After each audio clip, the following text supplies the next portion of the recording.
In our last lesson, we talked about how change can be good and how it can be bad.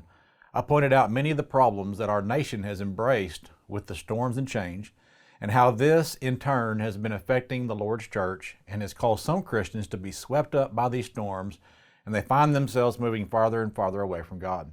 Well, in this lesson, I will offer some practical points that will help us to survive the storms of change that can potentially help our nation get back on track as one nation under God. One of the first things that we must continually tell ourselves is that no matter how much the world changes around us, God's word and His way doesn't change. And while I'm all for changes that will enhance our lives and make us better, we must be ready to stand firm with God when it comes to issues that have to do with religion.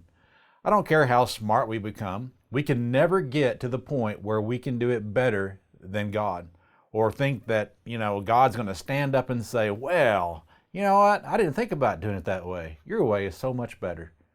When we allow ourselves to start thinking that way, then we're going to get to the point where we think we're better than God, and we never can be. Jeremiah 10:23 says, "O Lord, I know the way of man is not in himself. It is not in man who walks to direct his own steps."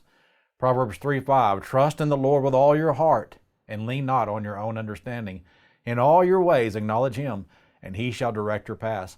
Do not be wise in your own eyes. Fear the Lord and depart from evil. It will be health to your flesh and strength to your bones."